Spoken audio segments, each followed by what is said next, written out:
Stand for the pledge and prayer. Well, if this offends you, please step out of the room until we're done and then you can come back in. Jason. Pledge allegiance to the flag of the United States of America and to the republic for which it stands, one nation, under God, indivisible, with liberty and justice for all. Victor, would you lead us some prayer on that, please? Father God in heaven, we thank you for this wonderful, wonderful day that you allowed us to be in today. We thank you for allowing us to have a quorum tonight. We ask for your guidance. In the mighty name of Jesus, we pray. Amen. Roll call, Unita. Counselor Howard, Here. Counselor Lorenz, Here. Counselor Watson, Aye. Mayor Pro Tem Segola, Here. Mayor Becker, Here. the quorum is declared. Modifications to the agenda. Yes, sir, there are a couple of modifications to the agenda this evening. One, we'd like to remove L1, the IGA with the City of Alamosa for Information Technology Services. Brandon Gallegos is not available for this evening. And then two, add staff report from City Clerk.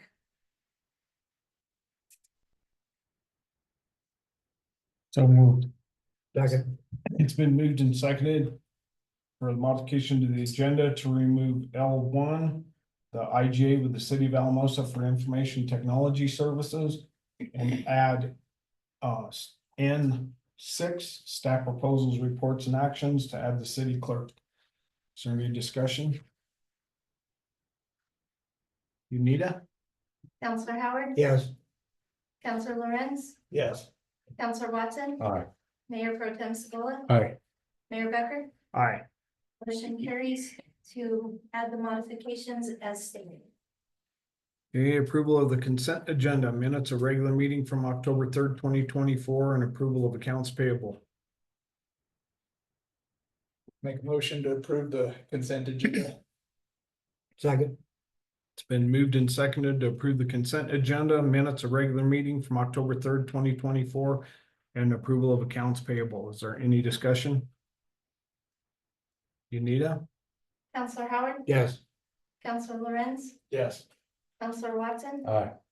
Mayor Pro Tem Segola, Aye. Mayor Becker. Aye. Motion carries to approve the consent agenda. Okay, citizen comments. City Council welcomes unscheduled comments. Please limit your comments to 3 minutes. Council will not take action at the same meeting. Kathy or Marie, you have anything? I'm not on the. No, you're on. Oh, You're on. I'm just. But this would be not in official capacity. no, just keep your mouth shut. Well, thank you. Come on. Scheduled appearances. In order to be included in this portion of the agenda, you have to file appropriate paperwork with the city clerk no later than noon on Monday prior to the meeting. Carnegie Library report, Kathy Lorenz. It has been, do you need to sign this or no? Okay, so it's been a few years since I've been here. Carol Lee was the director of the Carnegie Library for 27 years and retired in 2021, and I took her place. I've been at the library for 5 years total, very soon. Our library, the first library, is where the Monte Vista Historical Society is located now. It was built in the late 1890s, and Carnegie donated the money for our current library, or a portion of the current library, in 1919. That library, the library that we're in now, opened. Just one of those interesting facts. The Carnegie Foundation built 2,509 libraries worldwide, and 1,795 of those libraries were in the United States. Right now, there are only about 700 of those original buildings still operating as a library in the United States. And we're one of those. We are on the National Historic Register. So before Carol Lee started, that building was actually slated to be demolished, torn down, because There were some structural problems with the building, and it was also not handicap accessible. So when Carolee started, that was her mission, to raise the money to fix the structural problems, which were mostly in the basement. So it had to be excavated around the building. The basement had to be restabilized. And that happened. And then the addition was added in 2000, which is the matching almost twin building. Most people don't realize that was an addition on the southeast side of the building. So it doubled the size of the Monte Vista Library and made it handicap accessible with the ADA ramp in the basement and the elevator system. So that's kind of where, you know, how I got to be where I am. And I think the stats are kind of fun. We have 12,388 library patrons. So these are people who have library cards. We have people in Monte Vista with library cards from around the state of Colorado, city and county residents. And we also offer temporary and seasonal cards for people who are only going to be here on a short-term basis. We have AmeriCorps volunteers, and we have people that are in the valley working for the summer on a project. And so they, as long as they have identification, they can get a library card with us. So that's, we take care of a lot of people. During the summer, our attendance dropped off fairly significantly during COVID. Most everyone did. But I would say that has fully recovered. We're seeing the same stats that we were seeing before COVID in the library. This year, I'm going to give you stats for 12 months. We report annual stats in a calendar year that have to be reported to the state of Colorado, the state library, and those numbers eventually end up going to the American Library Association for funding for our library systems. So in the last 12 months, we have had 21,454 people pass through the door. So we still take care of a lot of people. Libraries are not dead, despite what people say. We are diverse. We do things that we didn't used to do. It's more than just checking out books. People come to the library and talk about a job. They start a job at the library and they think it's, you know, I'm just going to check out books and visit with people. There are so many moving parts, so many things that happen. We have meeting rooms. The meeting rooms, we reserve them for people. We have a large meeting room downstairs with a capacity of about 50 people. A small meeting room upstairs for 8 to 10 people. We also have another room. Both of those rooms and one other room are also available for private video conferencing if somebody needs that. And during the summer, we have lots of travelers that call up and need space to do video conferencing for work or medical reasons or things like that. So we accommodate a lot of that. In the last 12 months, we have provided, we keep stats, and that is part of the job. We have provided 12,087 assistance. So that's directly, you know, walking back and helping someone find a book and get it off the shelf. Helping someone, and none of this is technology, that's counted separately. So helping people get in a meeting room, helping people do all the things that they need help with. Children, we take care of them and they're special to us, and we teach them how to use the card catalogs and how to find books and explain the Dewey Decimal System, because yes, we still use that. So that is one of the stats. We have a computer lab available to the public. People who are just passing through who don't have library cards are welcome to stop in and use those computers. We had 3,109 people use the computers in the last 12 months. And with that comes a lot of assistance. Generally, a lot of the people coming through the door need assistance. And so we have helped people. We've counted 5,958 technology assistants. And the way we count that is if we help someone for more than 5 minutes, that is one count. So that it can amount to a lot of time helping people with the technology. Printing, finding things, printing pay stubs. We do all sorts of things. We have upgraded, since I was here last time, we've upgraded the Wi-Fi, our Wi-Fi capabilities and equipment. We have 5 different Wi-Fi locations in the building. People are able to access the Wi-Fi outside the building, all around it. So if they're not coming in the building, and somewhere I wrote down, we have had 8,408 Wi-Fi hits at the library in the last year. So a lot of people are using the Wi-Fi.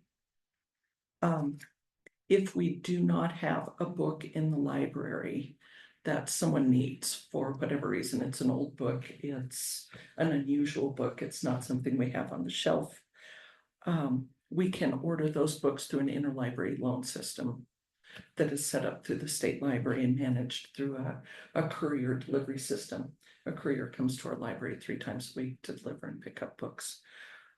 In the last year, we've provided 587 books to people that we don't have in our library. And that service is really employee heavy because we have to order the books, we have to receive the books, and we have to check them out to the people, receive them back in, and ship them back to the lending library. So that service takes a lot of employee time to do that, but it also gives people an option to access material that we don't have. In the last 12 months, we've checked out 17,500 books that belong to our library alone. We also, since I was here last time, we have a contract with a group of small libraries, small Colorado libraries, and we provide a service called Libby. It provides ebooks and e-audiobooks to people who have our library cards. It gives them access to another 23,615 ebooks. So those are books that are available digitally and 10,000 audiobooks. So that is a service that we provide. And somewhere I wrote down how many we have checked out. But I can't find it. So, but that is how many are available. It's on the next page. So I think we're at, our stats have gone up on that, and I'm sorry I don't find that page.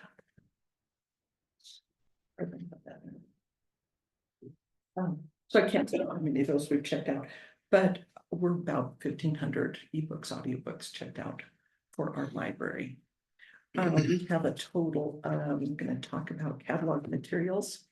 We have a total of 45,212 cataloged items in the library. And the value for that is $1,402,000 is the value of the materials in the library. And that number is assigned when the book is first comes into the building and is cataloged. So that is a large number that we take care of. The property is owned by the city of Monte Vista. The library board leases it and takes care of it. I was hoping Rob was going to be here. The contract for the lease agreement specifies basically that anything over $2,000 we can talk to the city about to help with payment for those items. We try not to do that. We budget very carefully and very frugal. Money's hard to come by, so we take care of things. Since I have been at the library, we have replaced 12,807 $780 in windows. So that's in the main library building, and this summer, the small blue building on the corner is also part of the property that we take care of. And so we replaced all the windows in that building when the lady that was leasing the building moved out, because the windows definitely needed replaced and leaked a lot of cold air into the building. Right after I started, we put basically $8,000 in new windows in the main library building. Those were storm windows that we added on the west side of the building. Because being on the historical register, you have to take care of the original woodwork and a lot of the original properties of the building. And so we just added storm windows that could open and close, so we can have those windows open and have ventilation.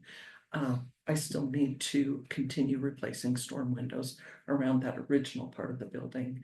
The new addition, the windows are in really nice shape. So that was $12,780 for windows. This summer, when the lady moved out of the corner building, it needed work, and so we started doing that. We replaced the windows, painted the trim, replaced the fascia that needed taken care of. And in doing that, we found that the roof was leaking around the chimney. And so we decided we needed to take care of that before there was actually damage inside the building. So we had the roof replaced. We painted inside, the trim outside, replaced the fascia and trim that was damaged. And the work on just that building was $10,487 this summer. Since I've been at the building, I'm just going to go through some other things that I've done. The gutters needed to be repaired or replaced, some downspouts added so that we didn't have more damage to the windows or the brick.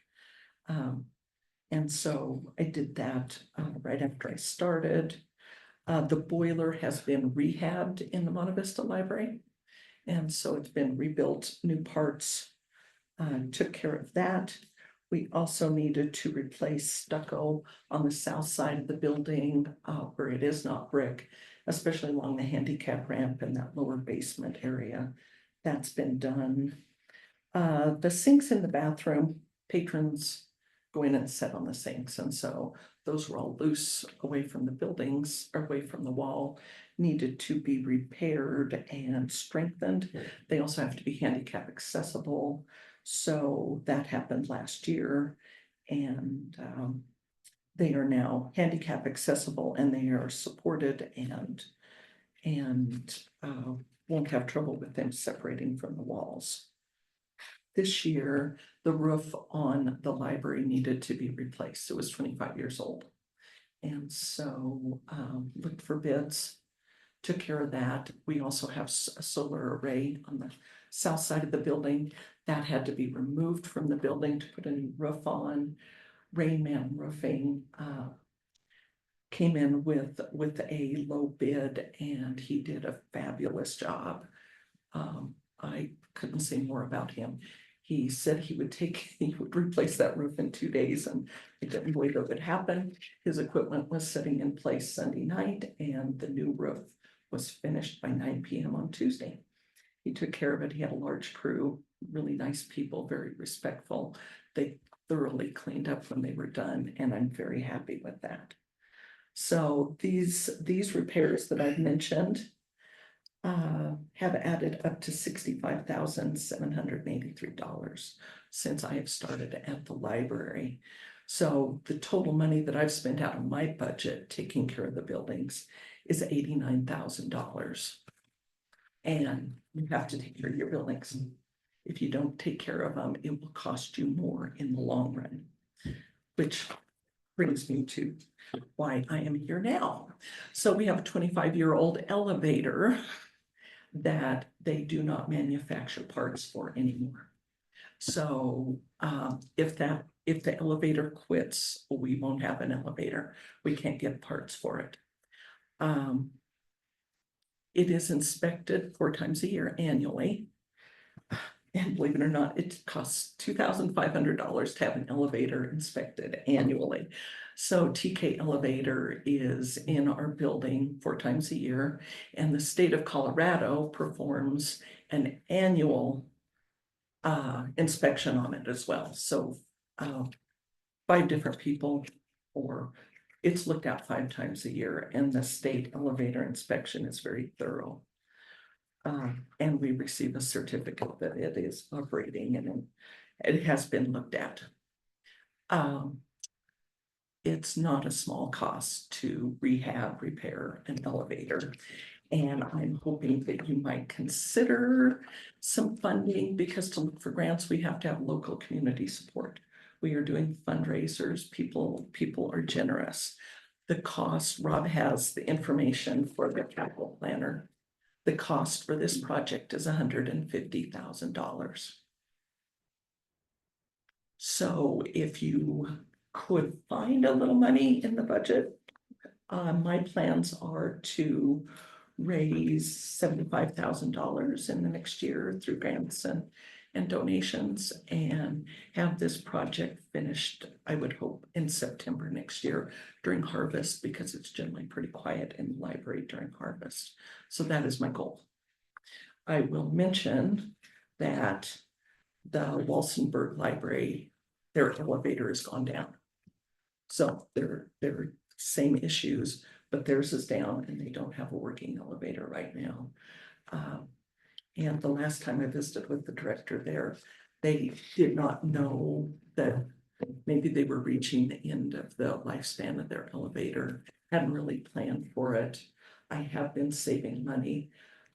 So I do have money, matching funds to talk to grant writers, to people doing grants. So I do have matching funds for that, but any support that you might be able to offer the library, I would really appreciate it.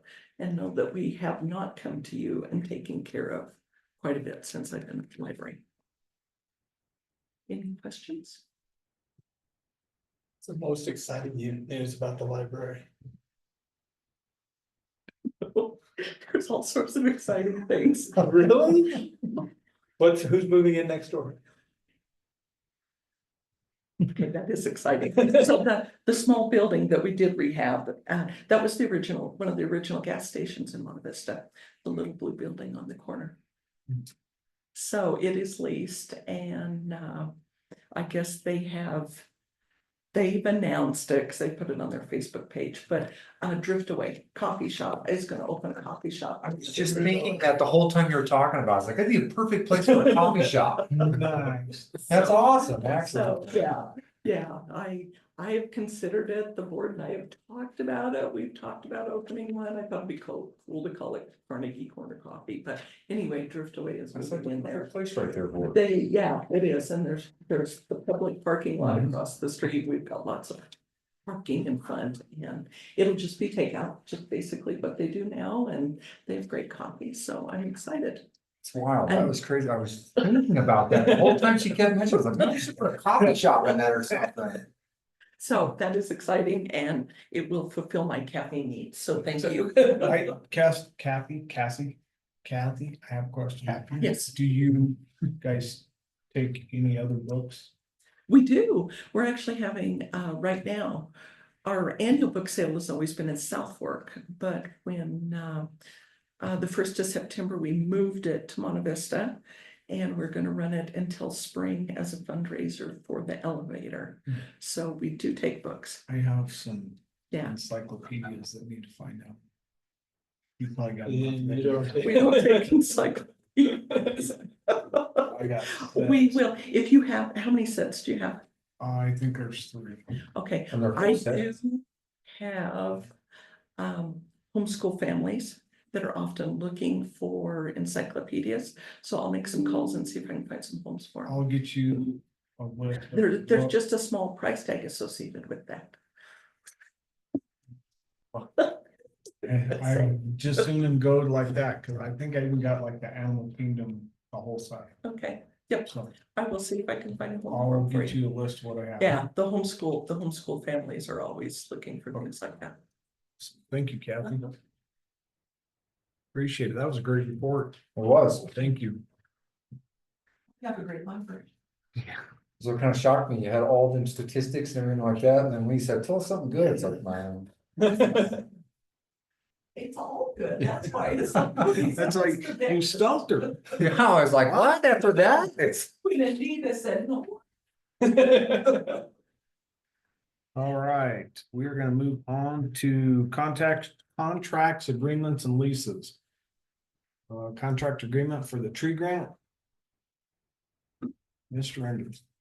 I know you guys appreciated the 160-page packet. I apologize. I didn't make clear proposals, I just processed them. So the tree grants first we're gonna talk about. This is all funded, as you guys see in the packet, this is all funded through the USDA's US Forest Service grants, the non-matching $1 million. You'll notice that the dollar amount that we are agreeing to with, or that I'd like you guys to agree with, for Planet Geo, does not cover the entire $1 million. That leaves $100,000 in reserve for us as the city to either add more maintenance or repair some of our watering systems, do some further maintenance down the road, replace some of our portable water stuff. It just gives us an ability to do some of that, as well as potentially lease to purchase some equipment such as tree chippers, stump grinders, and that kind of stuff. So theirs came in under. The other $100,000 that's not in there is the de minimis that's authorized for the city. So that is $100,000 toward unintended or unforeseen costs. So that'll be like some of my salary, some of my assistant salary, and some other things go in there. So that's where the rest of that $1 million will go. So the dollar amount that you see does not add up to the full amount. We're just gonna hold the rest in reserve. It was a very, very close scoring. It was 109 to 108. And the reasons that we ended up with Planet Geo versus Davy Resources Group was all of their costs were very concrete minus the maintenance side. And there's no way for them to say it's gonna cost us $100,000 for maintenance, because until they come do the tree inventory, we have absolutely no idea how much maintenance needs to be done on our park trees, on the golf courses trees and that kind of stuff. So it's kind of hard for them to estimate. So that's why we gave a fee schedule for that portion. But everything else they had was very concrete cost.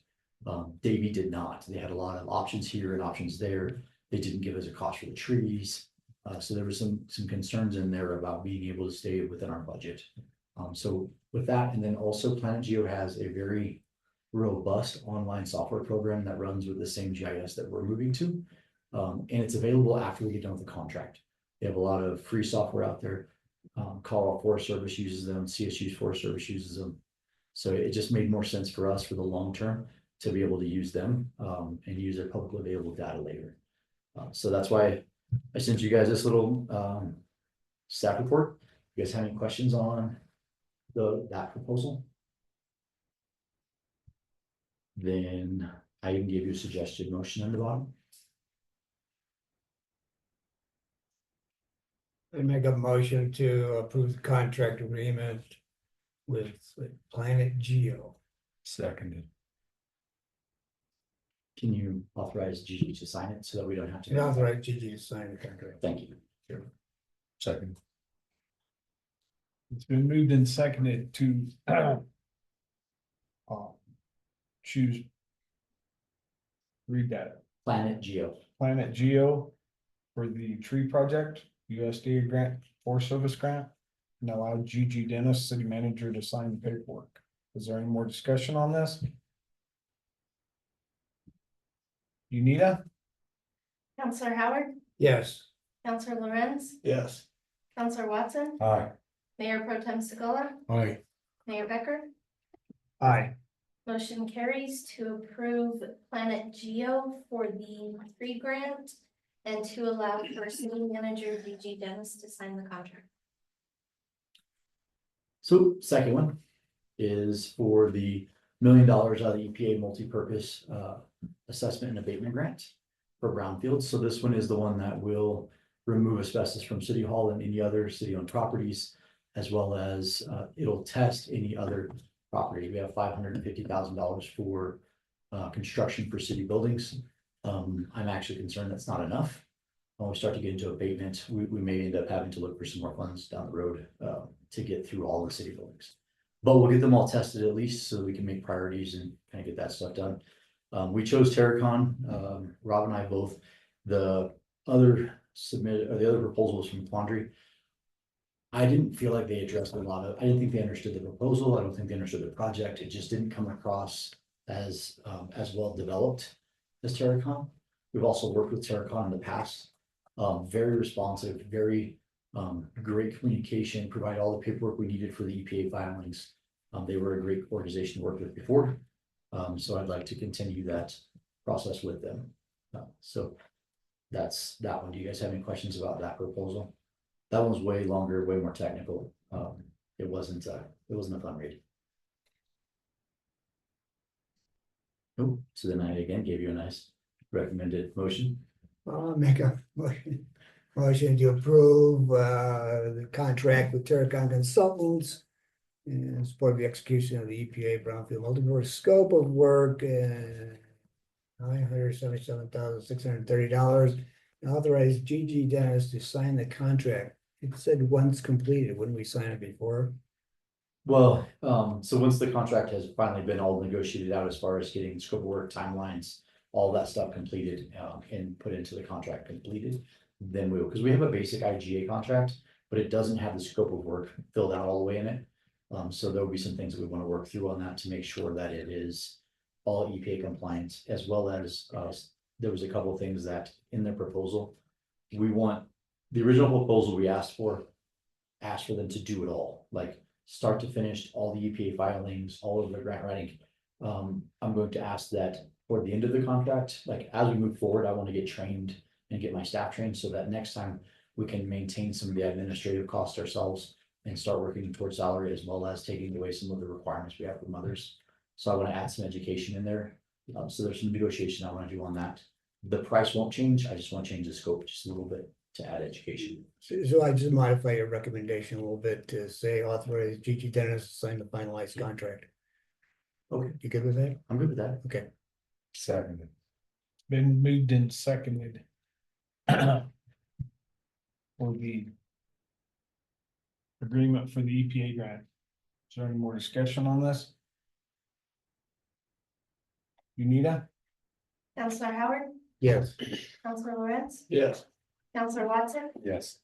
Mayor Pro Tem Scala, Aye. Mayor Becker. Aye. Motion carries to approve Terracon Consultant and Corporate Inc. for the EPA grant and to allow city manager G.G. Dennis to sign at the finalized contract. Very good. Thank you, DJ. We will move to staff proposals, reports and actions, recreation. You better have a long one, because you don't need to book to the ballgame.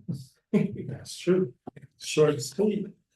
So, this past week we just had, weekend we had a concealed carry class, and that went really well with 5 students in it.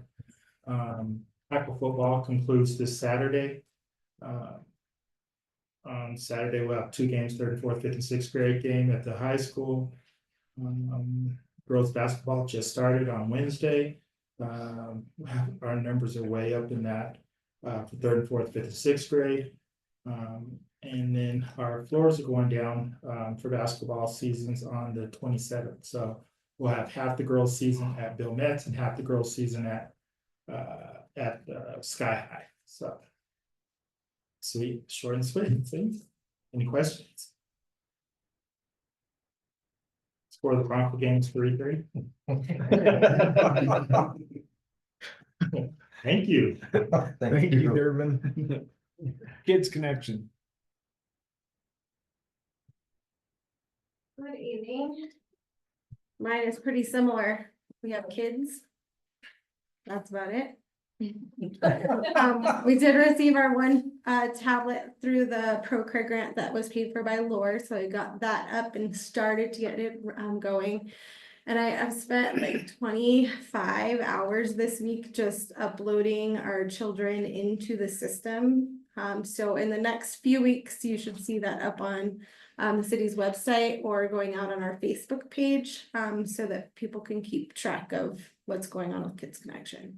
So I'm crossing my fingers I can have it going next week, but it may be the following week that I actually get to push it out to parents. It's taken a lot of brain power to just focus on getting the information in there. But really, other than that, that's all we got. Any questions? Okay, oh, the sign is up. I forgot. The new sign is up on the building that was, it was put up on Friday. So if you're gonna drive by, you will not see burnt children on the side of the building. It was really bad. They were like crispy children hanging out on our little crane. Now we have a nice, beautiful white sign. That's all I got. Thank you, Nika. Sky High. Council. Start you off with some numbers. So we ended September with 29 events. We're on track to end October with 30. And then we jump a little bit in November. Right now we have 62 events scheduled for November. As of today for 2024, we're at 526 events for the year. And so far for 2025, we're at 215. So as Gigi clarified the last city council meeting I was at, that does include recreation. So I don't keep rec off to the side. If it's held at Sky High, it's considered an event. So that does include all of the recreation stuff in my numbers. So we are kicking butt. We start open walking in November. So November 4th through May 1st. And we expanded that. So it'll be 4 days a week this year instead of just 2. So Monday through Thursday. Morning will be 7 a.m. to 10 a.m. and evening will be 5 p.m. to 7 p.m. So we had a lot more participation last year. So we thought expanding it would give a little bit more flexibility. Hopefully we'll get some more people to participate in it as well. Upcoming events this weekend, we have a Quince and the Boys and Girls Club Gala. Same day, same time, different sides of the building. So that's gonna be really fun. If you get bored, come hang out with us. Like Durbin said, the basketball courts are getting ready to go down at the end of the month. So we're getting all of that stuff prepared and ready to go to have rec programs over on the event center side. And the last thing I have is, it took me a little while, but our website is finally live. And we do have a live event calendar on there. So if you want to check out what's going on at Sky High, you can always take a look on our website, which is skyhighcomplex.com. Any questions? Thank you. Thanks, Steph. Place is starting to get busier than interstate truck stop, man. Planning. Yeah, spend a little more time with you guys this evening. So, last month has just been honestly a ton of research. We've been working on some roadway dedications. There were some annexations that were done historically that the dedication was never finished. So it showed as it would be owned by a property owner, which causes us problems for our HUTF, which is how Rob gets paid from the state for maintenance. So we got those cleared up, which was great. Turned out to be not something we had to address. It was just county had to make some adjustments on their side, which made it nice. We're doing a lot of research on some property conveyances that were supposed to happen historically. So I spent a lot of time with Gene and then doing a lot of research in our documents to find, what happened, what potentially happened, what didn't happen. So Gene and I have an ordinance that'll hopefully come to see you guys next council. Oh, I'm sorry, it'll be November 21st. It'll come to you guys to get reviewed so we can work through that piece and then working through the land use code. And I know that land use code seems like it drags on forever. I went to the APA conference last month. And Fort Collins gave a presentation and it makes me feel way better about mine. They've been working on theirs since 2019. They have passed it 3 times. 2 times it was repealed by their voters because it was not what the voters wanted. And then in the 3rd time, they removed a bunch of stuff that the voters wanted removed. The state then passed a statute that added it all back in. So they're still working through that. They've been working on it since 2019 and they're only finished housing.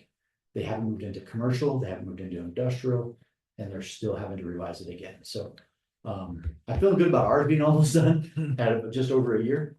Even though it seems like it does seem to drag out, it is very, I'm just trying to make sure that it's as close as it can be to right the first time. When you guys get it, I don't want to have to go through another fight and get it readjusted again. We'll have to do ordinances again, always, but it is what it is.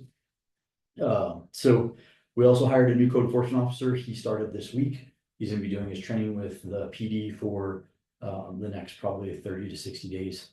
He has a history of code enforcement, but not anything in the community services side of policing. So like the dog catching and that kind of stuff is not something he knows. So he'll have to catch up on all those things, but he is gonna start with trying to finish out some of the weed stuff that we've already started and then just kind of getting moving on the rest of our code enforcement. So I'm looking forward to that. It'll be nice to have somebody that has experience.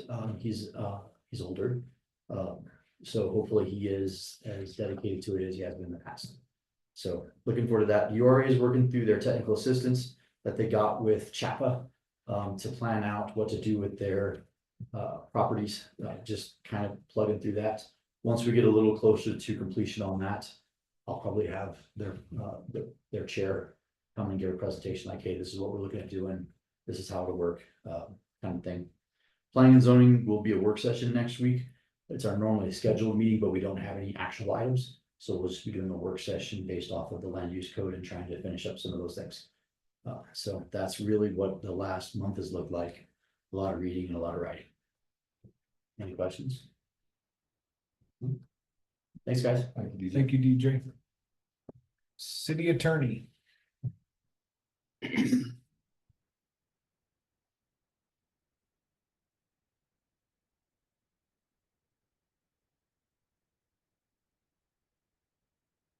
Mayor, council. Well, starting out, yesterday, we had 30 cases on the docket, kind of an average number. Nothing unusual. Most of our time spent negotiating pleas, reviewing cases for sentencing, setting cases for review. When there's already been a plea and things like that. So it's a quick moving situation in municipal court. And we have to do a lot of interviews right on the spot there. And but all of that is working pretty well, I think, because if you look at the number of guilty pleas we're getting, it's a very, very high number. So it's not very often we're getting a not guilty that sticks here. The reports come in well, and when you do that, you can go in prepared. You know exactly what you're going to demand from the defendant, and you got to stay a little bit flexible because sometimes you get nuances in that you didn't expect. But that seems to be working pretty well. We've been involved in some personnel matters, as all of you probably are aware, with one of the departments, and telecoms with that, Zoom meetings, etc. The appropriate players, I think we have been able to get together. CIRSA, Employers Council, and so all of those are coming together to reach some solutions with this. And we will keep you posted on how that is beginning to unfold and turn out. We've been through a review of our procurement policy, meeting with Judy and Gigi. I think we've got a consensus of appropriate language there. We met, let's see, on September the 24th. And so I think that should be ready fairly quickly. The airport meeting on the lease will be on November the 6th, starting at 4:30. They wanted to get the airport board together to look at the lease and make sure everybody's on the same page there. So that's the only thing. We've got the drafts of the lease already done and approved by the group of us that have been working on it. But to bring them into it also before we get to a final. As DJ said, I was meeting with him today to set up the ordinance. We've got the ordinance pretty much drafted and the deed on this little piece of property out there on Newcomb that would be conveyed to the property owner. It's stripped. It has no use. It's already even been fenced for quite a while by the property owner. So, and I've talked to Rob. There's no need of this property at all by the city. So that'll be ready for action at your next meeting. I've received some input on the revision to the personnel manual this week. And so we will be working on that in order to get that to a final stage. Other than that, November the 8th is the Veterans Day activities here. The parade starts around 10 o'clock down at the bowling alley and will come around all the way to the Faith Hinckley Park for the address. I think Lieutenant Colonel Robertson will be giving that address, and the dedications, the bricks, that type of thing. So that's about it for right now. Any questions? Thank you. Thank you. Thank you, Gene. City Clerk.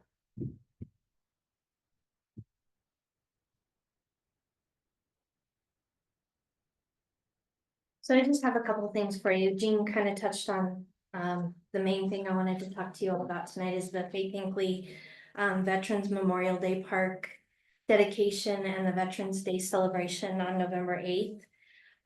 So myself and Scott Deacon and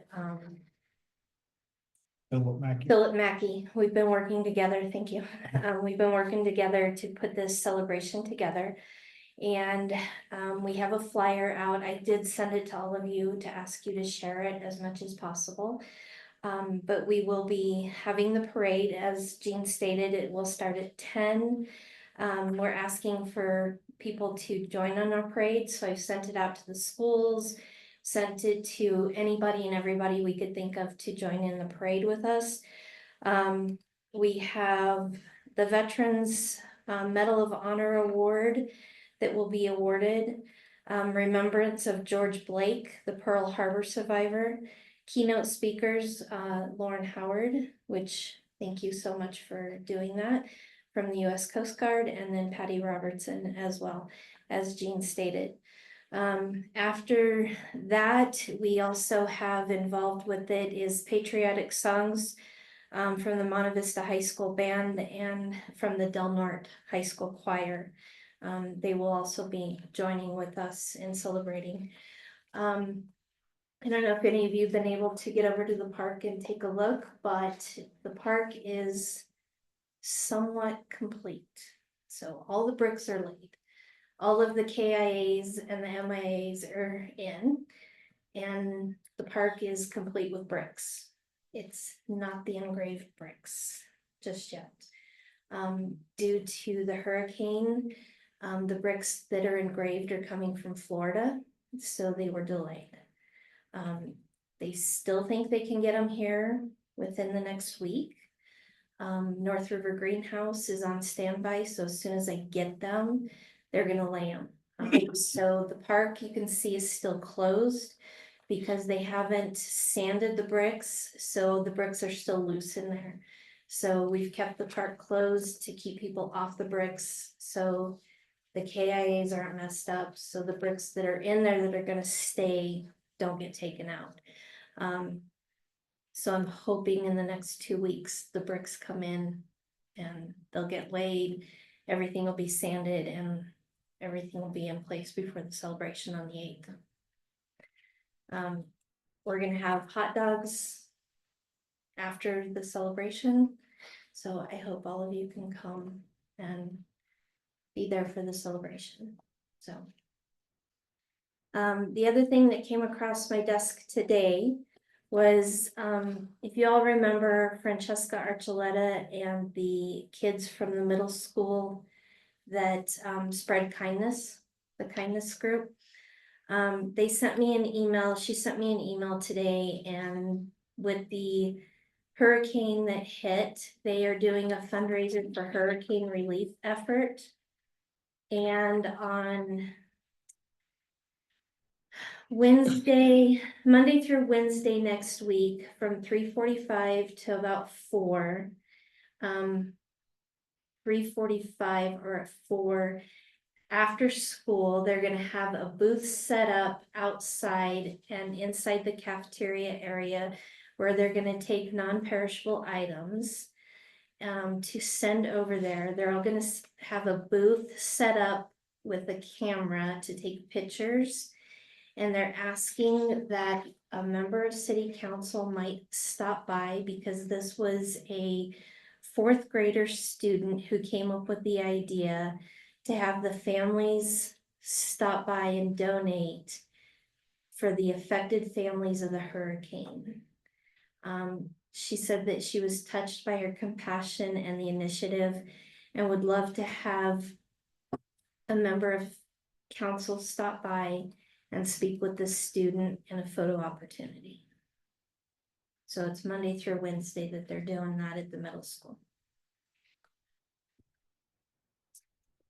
And then the last thing that I just wanted to, and I kind of want to pass this on to you. So today was the last call for Ruckus, our canine dog. So they had the procession today, and then at 10 o'clock today, they had the last call for Ruckus. So I did get permission from Zeke to give that information to the paper. So I do have Ruckus's last call. And I do have a picture of Zeke and Ruckus that we had the last call for him today, so. That's it. Thank you. Thank you. Thank you. All right, we will move to council, committee, city commission, and council reports. Counselor Watson. Counselor Howard. No, but it's great to be here. Looking forward to snow. It's there. It's coming. Your pro tem Sedala. I had something earlier. So I don't have anything, sorry. It's buried. Counselor Renz. Nada. Well, we will adjourn the meeting till November 7th, 6 p.m. Bonnie Strong.